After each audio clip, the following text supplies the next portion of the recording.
Meu nome é Tonho, e esta é a história de quando o inferno decidiu se mudar para dentro dos meus olhos e nunca mais sair.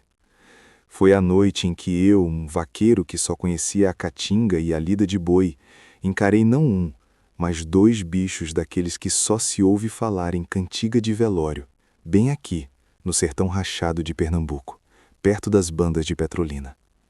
Não me pergunte o ano exato, porque o tempo por aqui só se conta pelo tanto de sol que queima a pele e pela quantidade de chuva que não cai. Era um tempo de desespero. A fazenda, que a gente chamava de aroeira, era só o nome. Não tinha aroeira gorda há anos. Só garrancho seco, poeira vermelha que entrava pelos buracos da casa de taipa e o cheiro constante de fome azeda. Minha mãe, Dona Bela, já não tinha mais dentes, mas ainda mascava a raiva da vida. Meu pai tinha virado uma casca, um homem duro que só falava o necessário para mandar, mas que eu via tremer de medo toda vez que a lamparina chiava na noite. Vivíamos na miséria que parecia ter nascido antes de nós, e a única coisa que tínhamos era o gado magro e a fé enferrujada.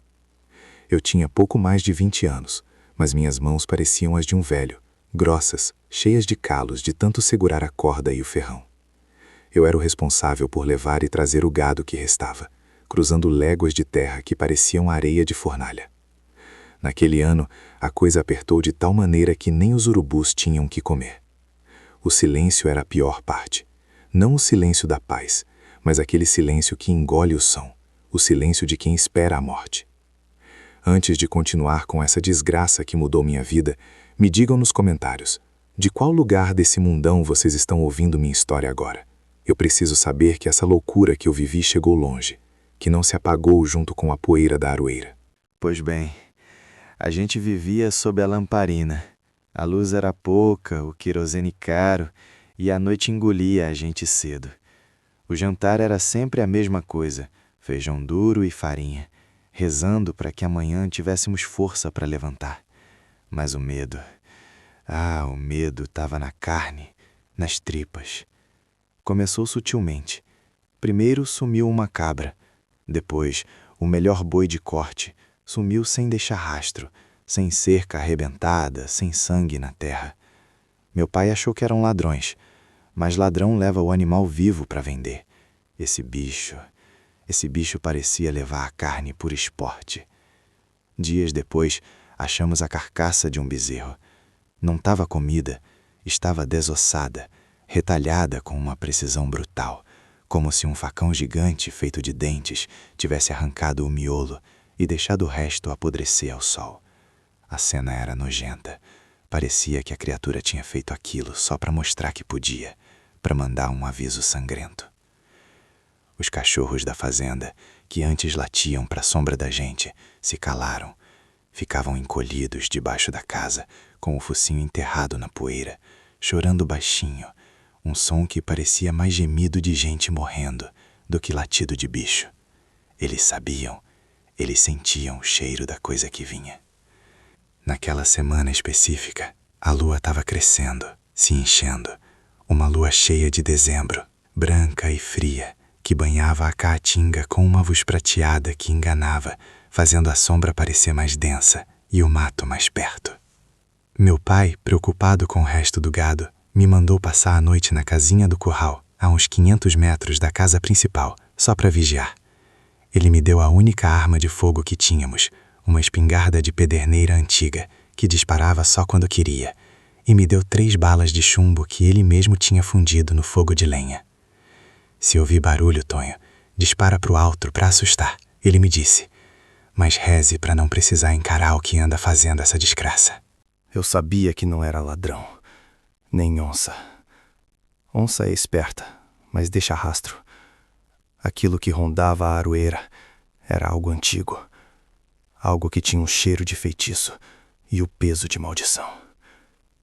A casinha do curral era uma estrutura ridícula, 4 paredes finas de barro e um teto de palha que mal segurava o sereno.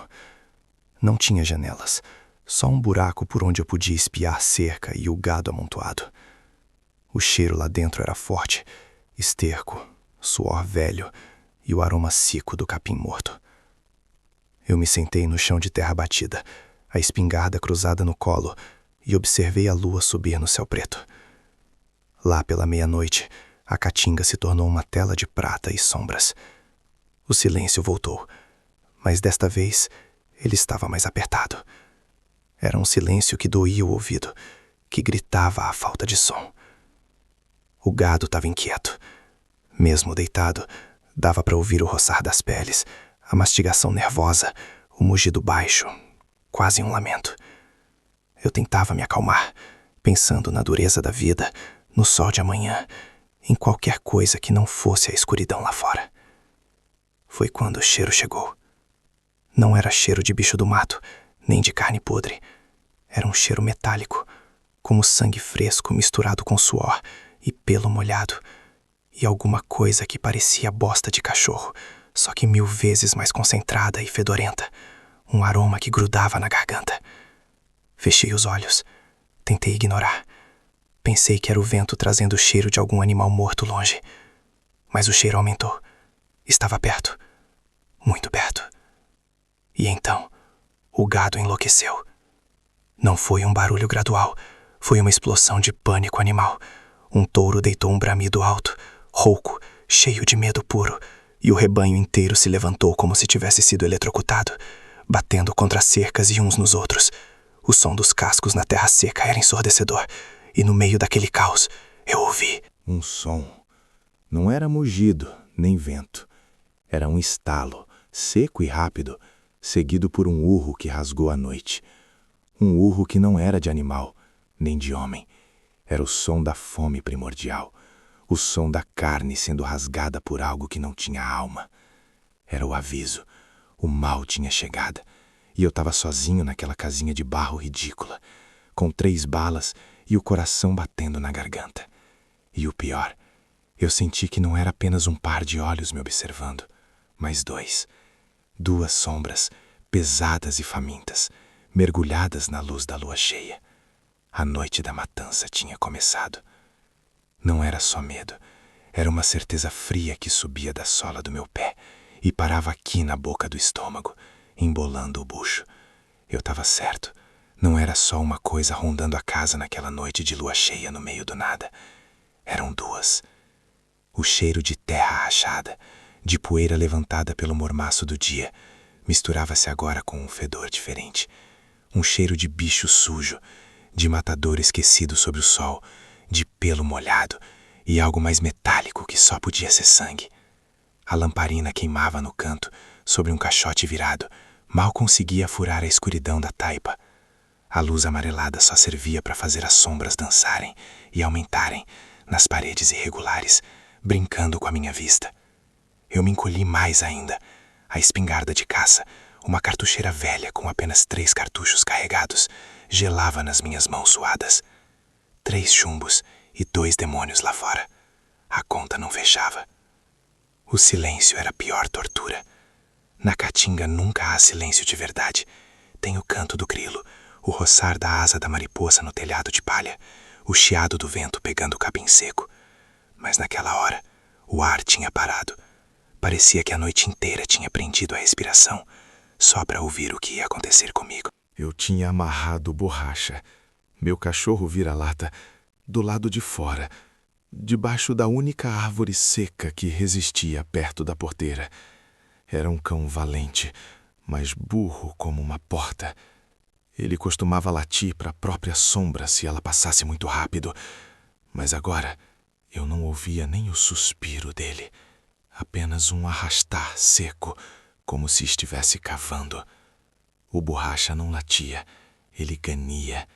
Um som baixo, um gemido de arrependimento, de pavor que vinha da alma, que parecia mastigado antes de sair da garganta.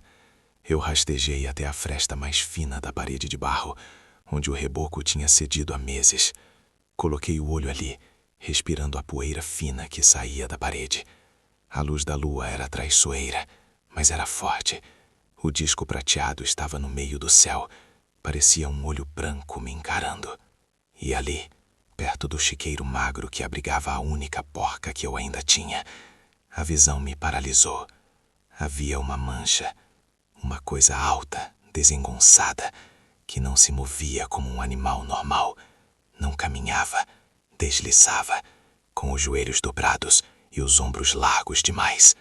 Tinha o formato de um homem que a fome e a feitiçaria tinham esticado e virado ao avesso. Eu não conseguia ver os olhos, mas sentia o peso do olhar dela varrendo o pátio. Trazia consigo o bafo da podridão. Eu me afastei da fresta e respirei fundo, o cheio de suor azedo subindo da minha camisa rasgada. O outro, onde estava o outro? Se aquilo era o bicho, o que era a outra sombra que eu tinha sentido? Foi então que o Borracha soltou um urro. Não foi latido nem ganido. Foi um berro de dor que rompeu o silêncio como um tiro de canhão. Um som grosso, gutural, que começou alto e terminou encascado, como se a garganta tivesse sido arrancada no meio do grito. E então, o som molhado. Eu conheço o som de briga de bicho, som de galinha sendo pega por gambá. Mas aquilo não era caça. Era destruição. Era o estalo de ossos grossos sendo quebrados como gravetos secos, o ruído repugnante de carne sendo rasgada de uma só vez, e a respiração pesada, ofegante, da criatura que estava comendo o meu cachorro vivo. A visão sumiu da minha mente, substituída pelo pânico. 3 balas, Tonho. 3 balas. Eu mal tive tempo de engolir a saliva grossa. Eu sabia que ele estava se alimentando, mas o bicho era rápido. O Borracha nem chegou a se debater por mais de 10 segundos. A coisa devorava o cão inteiro, tripas e tudo, sem mastigar direito. E depois do banquete rápido, veio o som que me fez ajoelhar na sujeira fria do chão de terra batida da minha casa. O som de algo se levantando. Não só se levantando, mas assumindo uma altura impossível, roçando o topo da casinha. E veio o ronco. Não era ronco de porco, não era rugido de onça, era um ruído vibratório que começava no fundo do peito da criatura e fazia a poeira fina da taipa cair sobre a minha cabeça. Era um som de prazer, de saciedade, misturado com uma ameaça primária, ancestral. E no meio daquele ronco, eu ouvi um pigarro, um som mais seco, um clique, que me fez pensar que a outra sombra estava ali, observando o banquete, esperando sua vez. Eu não podia mais ficar quieto. A adrenalina me empurrou contra a parede de novo, e desta vez eu forcei a visão pela fenda, a espingarda levantada. A criatura estava a menos de 3 metros da porta. Ela estava curvada sobre o que restava do meu Borracha, a cabeça balançando de um lado para o outro. Mas quando eu olhei, ela parou de repente. Ela não estava mastigando. Estava me farejando. Seu pelo era escuro, quase preto sob a luz da lua, e a cabeça, meu Deus, a cabeça, não era um lobo. Era um crânio comprido, com o focinho úmido e pingando. O que parecia saliva escura misturava-se ao que eu sabia ser o sangue quente do meu Borracha. E os olhos, pequenos pontos amarelos de fogo que refletiam a luz da lua de volta para mim com uma inteligência perversa. Ele sabia que eu estava ali, me olhando através daquela fresta minúscula. Ele parou de se alimentar e levantou o focinho, cheirando o ar na minha direção. Eu estava prestes a apertar o gatilho, a queimar meu primeiro cartucho, mesmo sabendo que um chumbo grosso faria pouca coisa contra aquele monte de músculo e ódio. Mas antes que eu pudesse mover o dedo, a criatura se moveu. Não veio em linha reta. Ela deu um passo lateral, se abaixando, e de repente eu vi as garras. Não eram unhas, eram punhais curvos, espetados nas pontas dos dedos longos e fortes.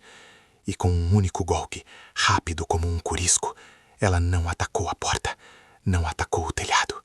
Ela rascou a parede. O som do barro misturado com o caibo velho sendo desmantelado foi ensurdecedor. Uma nuvem de poeira sufocante explodiu para dentro da minha casinha. O cheiro de podre de terra seca invadiu o ar e eu cambaleei para trás, tossindo e cego. Eu ouvi o grunhido dele, agora muito mais perto, e a respiração quente e fétida. A garra tinha aberto um buraco na parede, que era o tamanho da minha cabeça. Eu senti o ar gelado da noite entrando e o pavor me dominando. Eu estava exposto.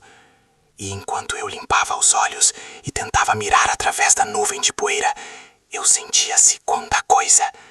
Não tinha cheiro, não fazia barulho, mas eu senti o ar gelar nas minhas costas e a sombra do segundo bicho, mais difusa, mais pesada, recuando da luz da lua, esperando pacientemente do outro lado do pátio, como um vigia.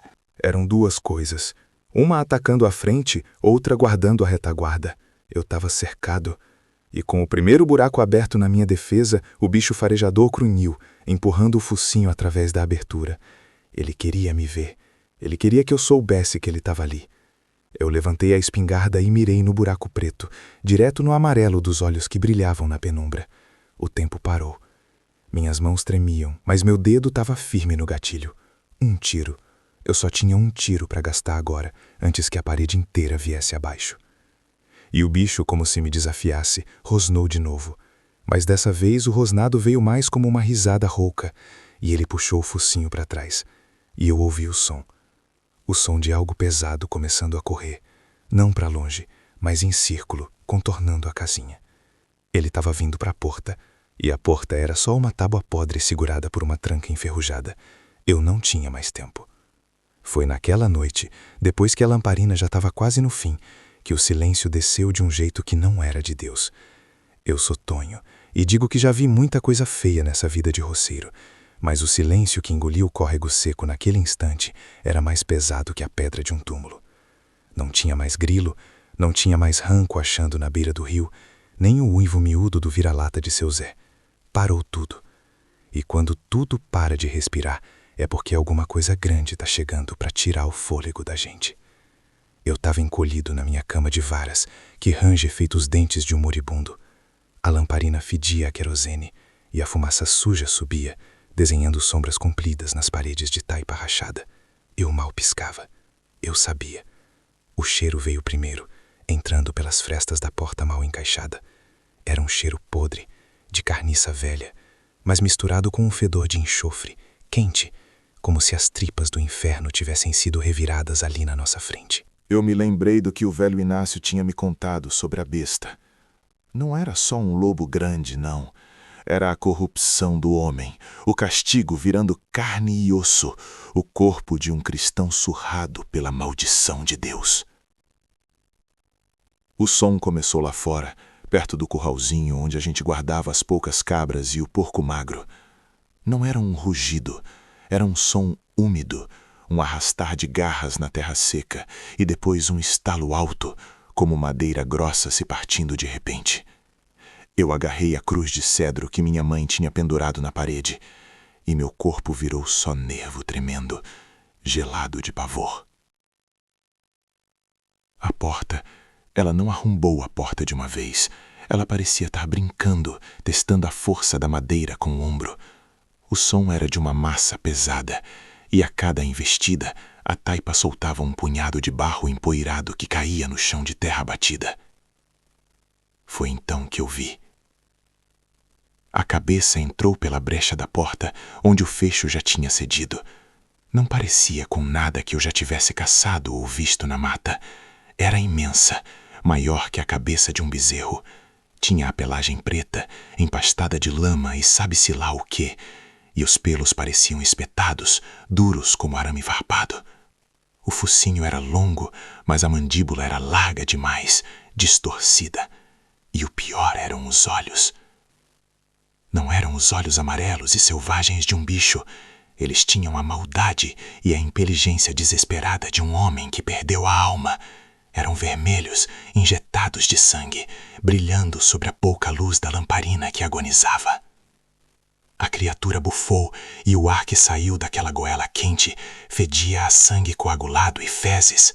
Eu podia ouvir os dentes raspando um no outro, não como mastigação, mas como se estivesse afiando a arma que ia nos ceifar. Eram dentes desiguais, pontudos, amarelos e sujos. Eu estava enfiado debaixo da cama de varas, respirando a poeira e o cheiro de mofo. Eu fechei os olhos, pedindo a Nossa Senhora que me tornasse invisível, que me transformasse em pedra. Mas não dava para desviar o olhar do horror.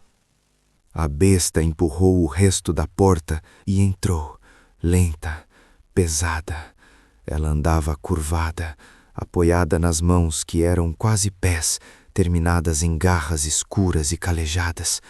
Tinha mais de 2 metros de altura e o corpo parecia uma montanha de músculo retorcido. A coluna era arqueada de um jeito errado, quase quebrando, e os ossos estalavam a cada passo que dava sobre o nosso chão sujo. Ela não olhou para mim de imediato. Ela estava faminta, e o que ela queria primeiro era a pequena catrevagem da família, o porco gordo que a gente estava guardando para o Natal. O bicho farejou a casa toda, derrubando a mesa onde a gente comia e chutando o pote de água. Então, ela chegou ao canto onde o porco estava amarrado. O que aconteceu em seguida não é para ser contado em voz alta, é para ficar na garganta da gente, entalado. O porco começou a guinchar, um som fino e desesperado, mas não durou mais que um sopro.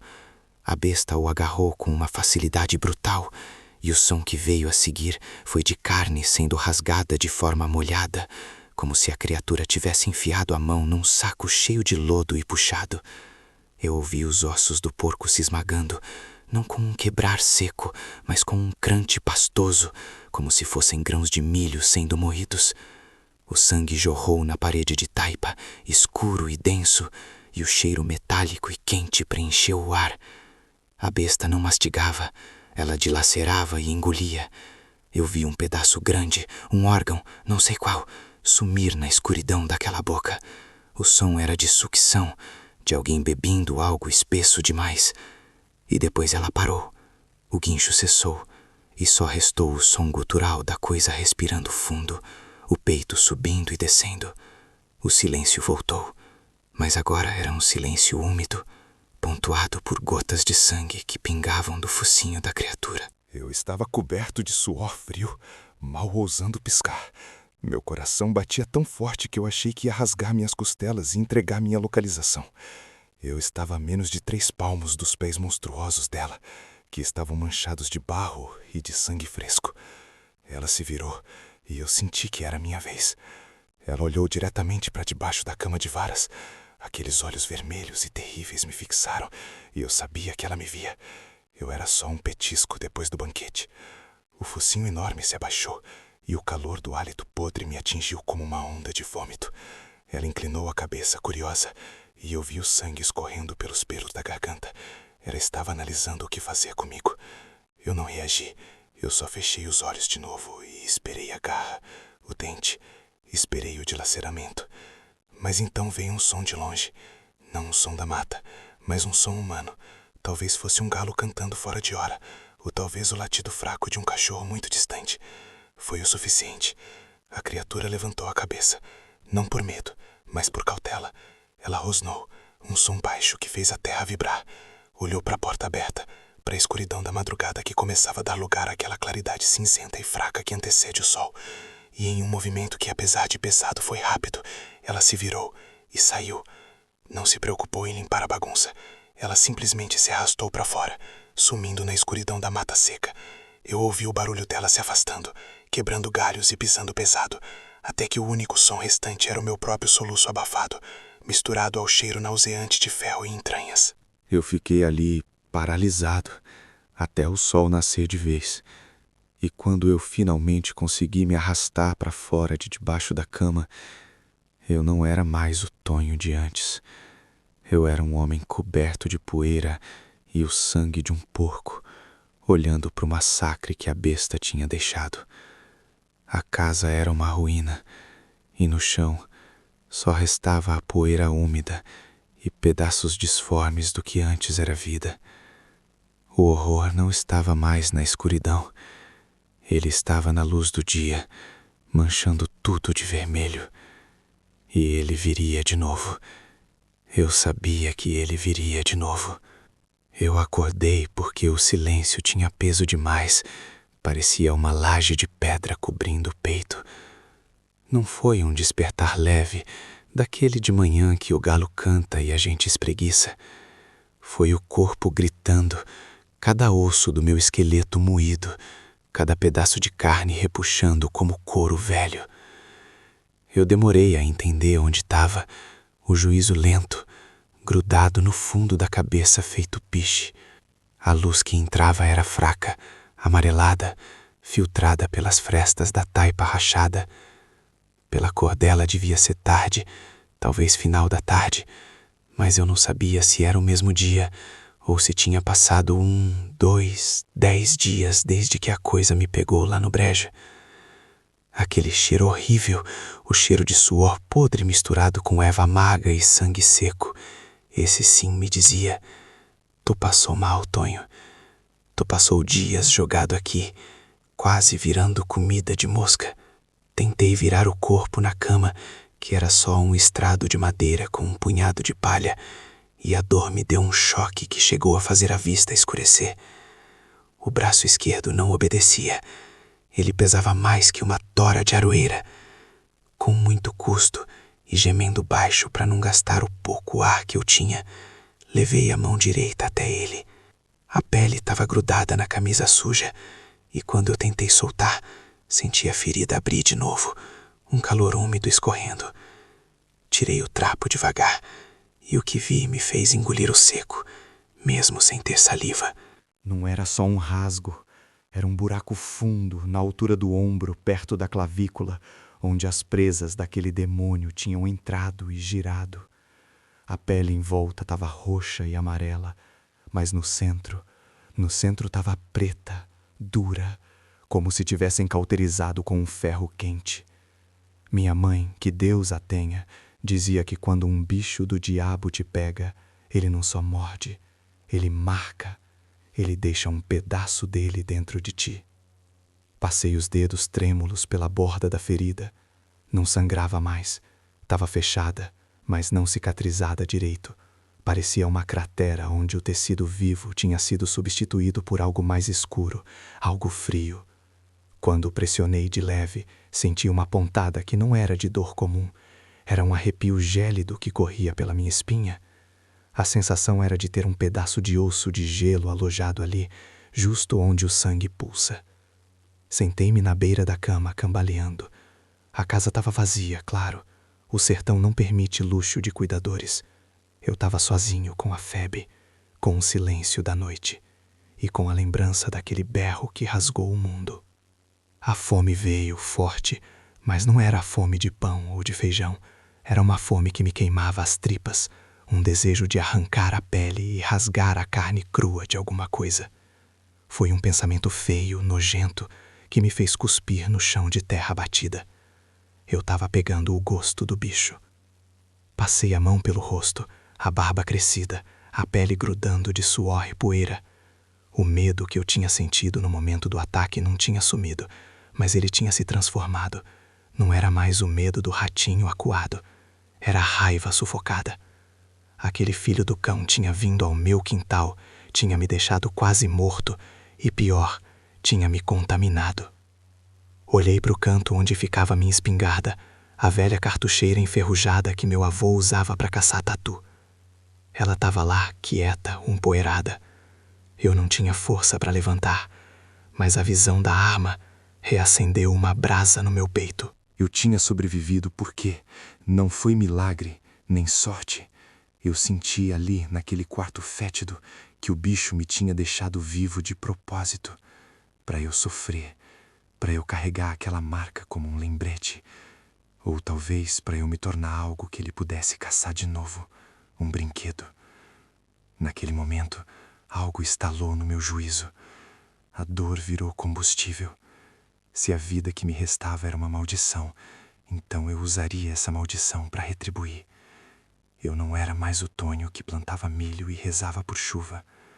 O lobisomem, ou o que quer que fosse aquilo, tinha tirado tudo de mim, a paz, o sono, a esperança de uma vida simples. Restava apenas o ódio. Com um esforço titânico que fez o suor escorrer pelo meu pescoço, eu empurrei o corpo para cima.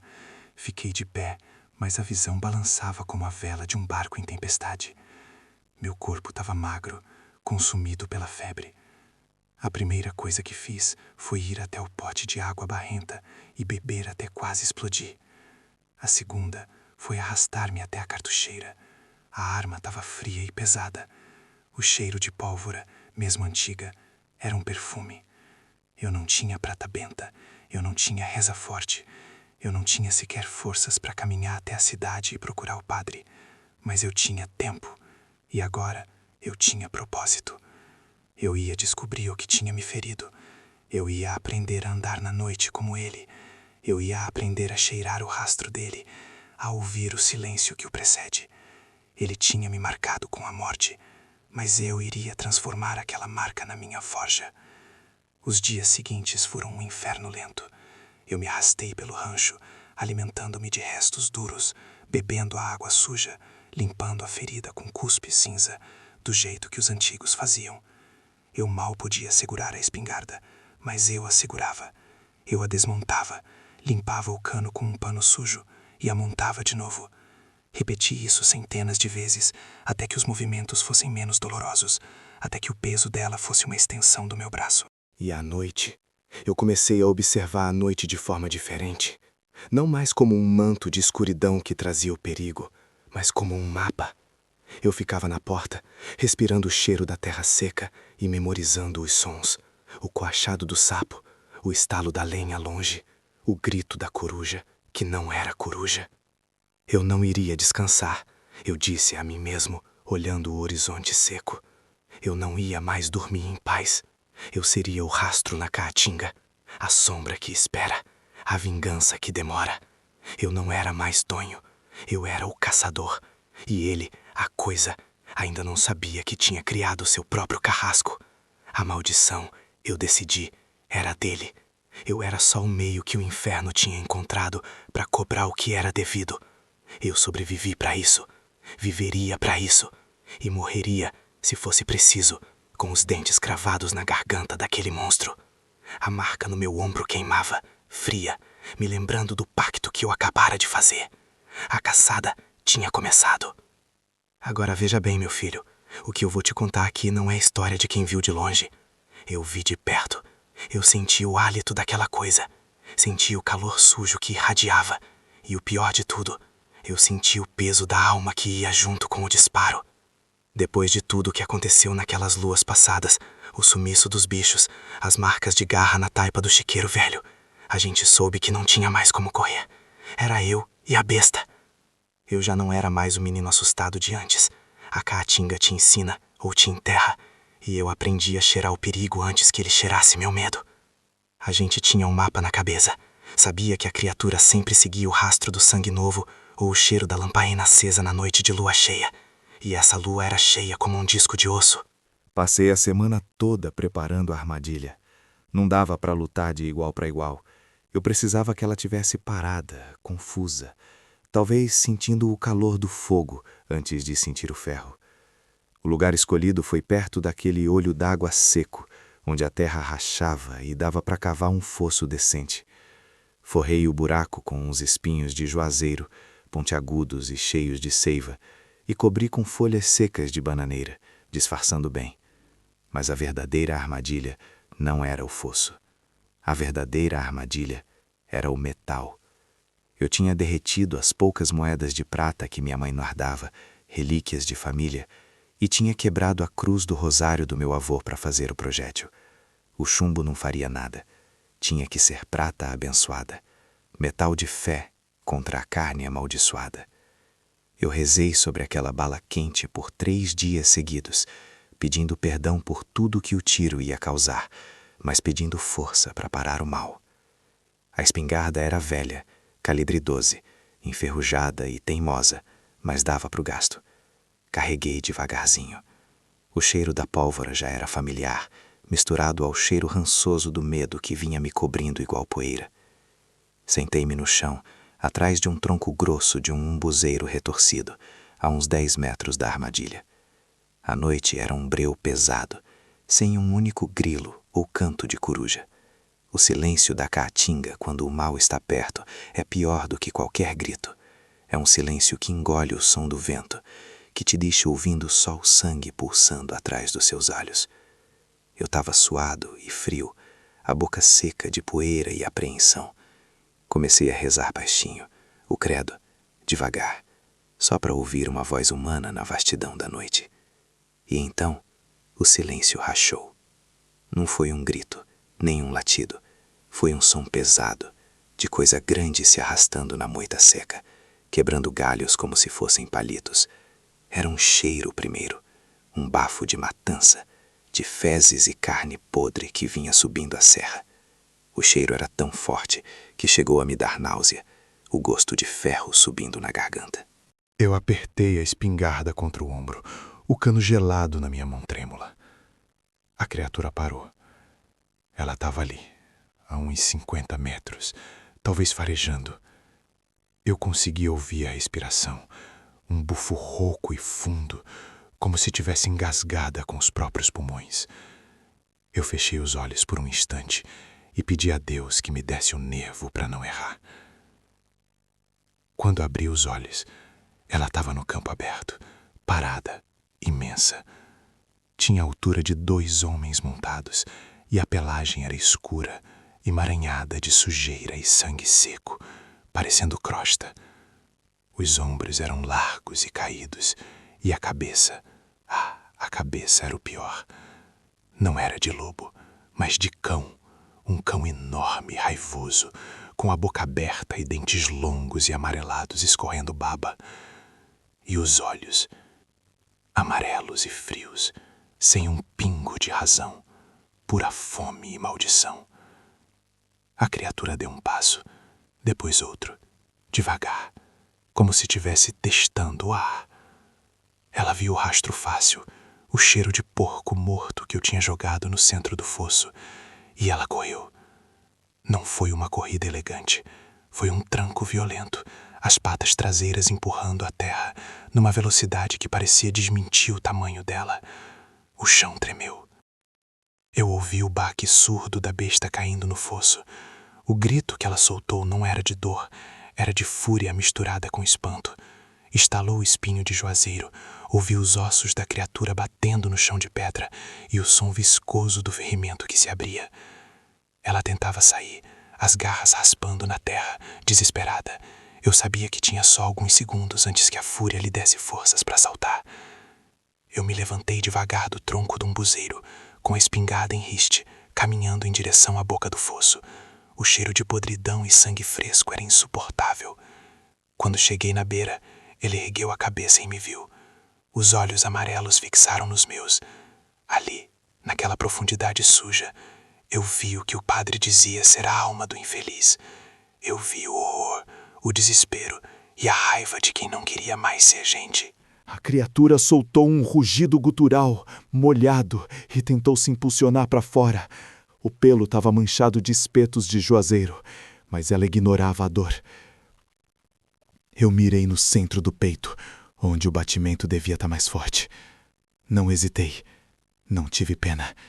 Se eu errasse, era o fim para mim e talvez para toda a família. Puxei o gatilho. O estampido foi ensurdecedor no silêncio da noite. Um trovão seco que jogou fumaça quente no meu rosto. A bala de prata abençoada, feita das moedas e da cruz, atingiu. O som do impacto foi como uma marreta batendo em osso grosso. A besta não berrou, ela guinchou, um som fino e agudo, humano demais para ser suportado. Ela cambaleou para trás, caindo de costas no fosso, as pernas convulsivas. O vapor da pólvora misturou-se ao odor metálico de sangue que subia do buraco. Eu fiquei parado, sem conseguir respirar, os braços doendo pela força do recuo. A besta se contorcia lá embaixo. O pelo escuro estava agora úmido, as tripas talvez expostas pelos espinhos e pelo tiro. Mas o mais estranho era a forma como a fúria parecia estar se esvaindo dela. A cabeça tombou. Os olhos amarelos lentamente ficaram opacos, como cera derretida. Eu esperei até que o corpo parasse de tremer, até que a respiração rouca sumisse e o único som fosse o zumbido nos meus ouvidos. Quando desci para olhar, iluminando com a lamparina que eu trouxera, O horror era completo. Ali, no fundo do fosso, entre a sujeira e a carne dilacerada, não estava mais só a fera. A pelagem ia se recolhendo, murchando, e o que sobrou era um corpo de homem nu, magro e desfigurado pela maldição, mas inconfundível. Era o corpo do coitado do meu vizinho, o Zé. Eu tapei a boca com a mão, sentindo o vômito subir. As lágrimas desceram misturadas com a fuligem da pólvora.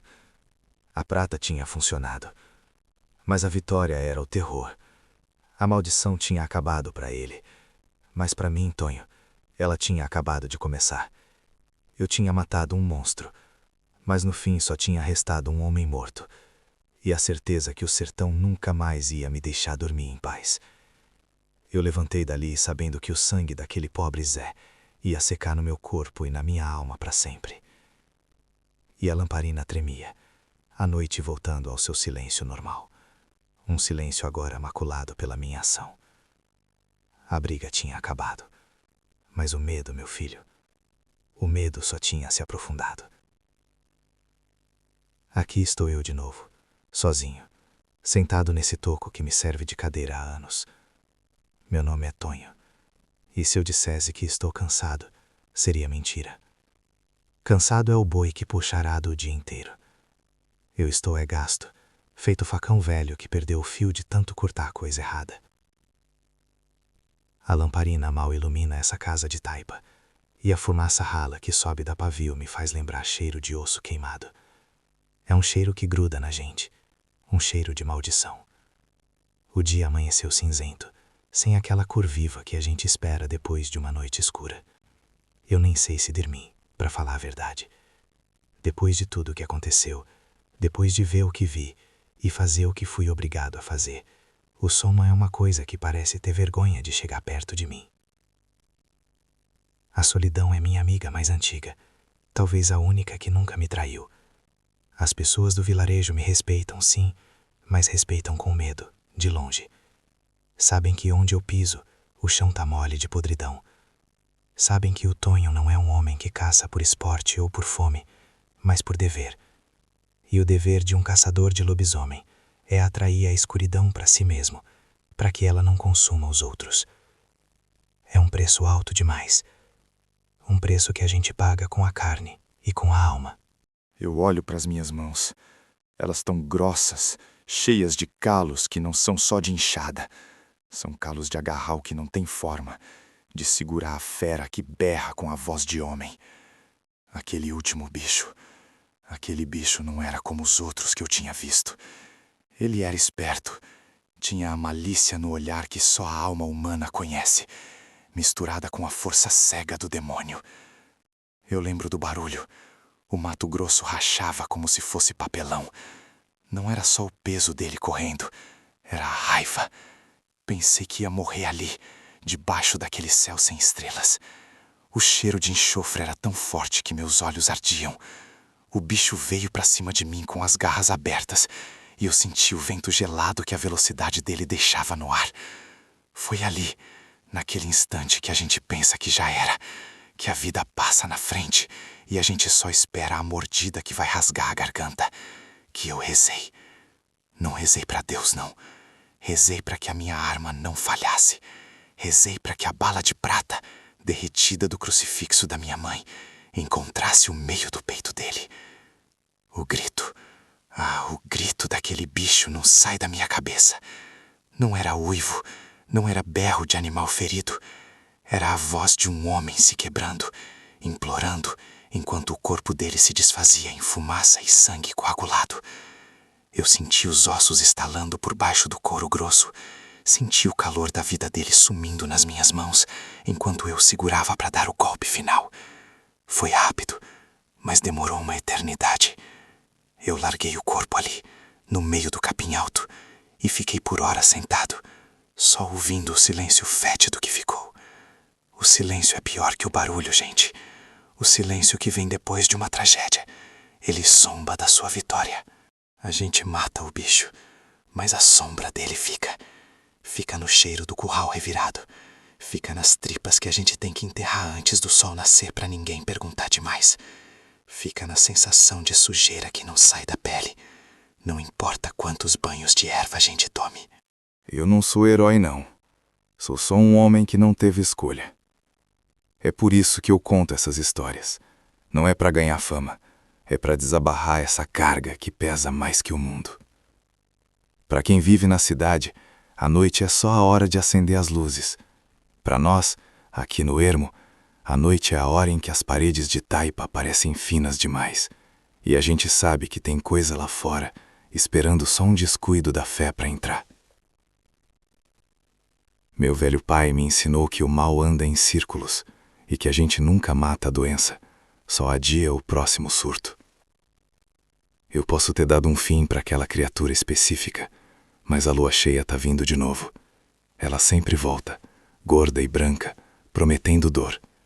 E eu vou estar aqui, Tonho, na minha casa rústica, esperando a hora de pegar a espingarda de cano cerrado e sair pro escuro. É a única vida que eu conheço. Eu bebo um gole desse café frio, amargo como fel, e olho para fora. O céu ainda tá triste, a estrada de terra tá vazia, e a minha consciência tá em paz, pelo menos por agora, sabendo que o terror da última noite não vai visitar vocês. Se você teve coragem de ouvir até aqui, de acompanhar o relato de um homem que caminha com a morte, que teve a coragem de encarar o que a maioria finge que não existe, deixe seu like e se inscreva no canal O Caçador de Lobisomem para não perder o próximo relato. A escuridão tá sempre à espreita e eu vou estar aqui para contar como a gente faz para sobreviver a ela. Fiquem com Deus, se Ele deixar, e fiquem atentos. A noite é traiçoeira.